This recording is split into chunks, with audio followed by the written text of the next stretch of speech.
तुम उसी तरह तोते के रूप में भटको। नहीं नहीं, मुझे आजाद करो वरना मैं तुम्हें छोड़ूंगा नहीं। अब तुम मेरा कुछ भी नहीं बिगाड़ सकते। अब तुम जाओ यहां से और अब से ऐसे ही घूमो। अब तुम्हें पता चलेगा कि दूसरों को दर्द देने में कैसा महसूस होता है।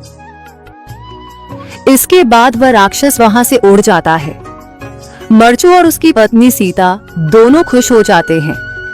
मरचू पहले की तरह काम करने लगता है। वह और उसकी पत्नी दोनों खुशी खुशी जिंदगी गुजारने लगते हैं।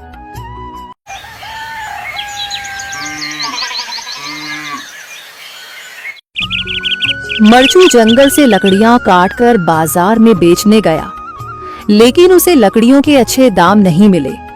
इस पर मरचू ने कहा, अरे भैया, इतने कम पैसे? इन पैसों में तो 2 वक्त का खाना भी नहीं मिलेगा। आप मुझे बहुत ही कम पैसे देते हैं। मैं इतनी मेहनत से लकड़ियां काट कर आता हूँ, लेकिन उनके पैसे मुझे बहुत कम मिलते हैं। भैया, तुम्हारी लकड़ियां होती ही इतनी कमजोर हैं कि मैं इससे ज्यादा पैसे नहीं दे सकता। तुम्हारी लकड़ियों के बस इतने ही पैसे बनते हैं। अरे भैया, कुछ ज्यादा कर दो ना। वो क्या है ना कि इन पैसों का तो कुछ भी नहीं आता। मैं अपनी जिंदगी कैसे गुजारूंगा? भैया, तुम जाकर अच्छी लकड़ियां लाओ, तभी इन लकड़ियों का अच्छा दाम मिल पाएगा, वरना इन लकड़ियों का तो यही दाम है।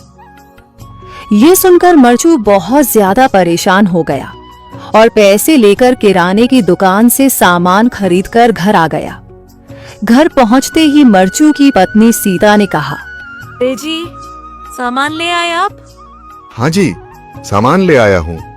सीता के चेहरे पर खुशी छा जाती है, लेकिन जब उसने सामान देखा, जी, इसमें तो बहुत थोड़ा सामान है। हाँ सीता, मुझे पता है कि यह सामान बहुत थोड़ा है, लेकिन मैं क्या करूं? मेरे पास जितने पैसे थे, मैं उतने का ही सामान लेकर आ गया हूँ। इस तरह हमारा गुजारा कैसे हो पाएगा जी? आपको तो पता ही है कि हम कितनी मुश्किलों से गुजारा करते हैं। हाँ हाँ, मुझे पता है, लेकिन मैं कर भी क्या सकता हूँ? मेरे पास इतने पैसे ही नहीं कि हम एक अच्छी जिंदगी गुजार सकें। इतनी मेहनत कर रहा हूँ, लेकिन फिर भी मेहनत का फल नहीं मिल रहा। इतनी मेहनत से अच्छी लकड़ी काट कर आता हूँ, लेकिन मुनासिब दाम नहीं मिलता। मैं तो बहुत परेशान हूँ। क्या करूँ? कहाँ जाऊँ? अरे जी, आप परेशान न हो, आप कोई और काम देख लें। मैंने कई बार काम तलाशने की कोशिश की, पर किसी ने भी मुझे काम नहीं दिया। ये सुनकर सीता भी काफी ज्यादा परेशान हो गई। मरचू से सीता की परेशानी नहीं देखी गई। उसने अपनी पत्नी सीता से कहा, मैं फिर से जंगल की ओर जा रहा हूँ। अरे जी, अभी मत जाइए ना, वैसे भी शाम हो रही है। आप कल चले जाइएगा, अभी मत जाइए। ठीक है, अगर तुम रोक रही हो तो मैं नहीं जाता। मैं कल चला जाऊंगा। इसके बाद मरचू गांव में घूमने के लिए चला गया। तभी उसे एक आदमी मिला और उसने कहा, कहाँ जा रहे हो भैया? और सुनाओ, क्या हाल चाल है? जिंदगी कैसे गुजर रही है?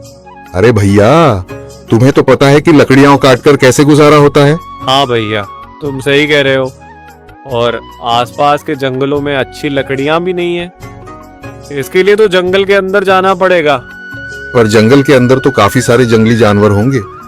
मुझे बहुत डर लगता है भैया, मैं जंगल में कैसे जाऊंगा? हाँ भैया, जंगली जानवर तो होंगे, लेकिन अच्छी लकड़ियां तो वहीं से ही मिलेंगी।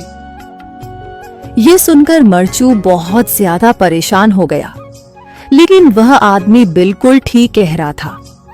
जंगल के किनारे की सारी लकड़ियां कट चुकी थीं। अब सिर्फ जंगल के अंदर ही अच्छी लकड़ियां बची थीं। अगली सुबह मरचू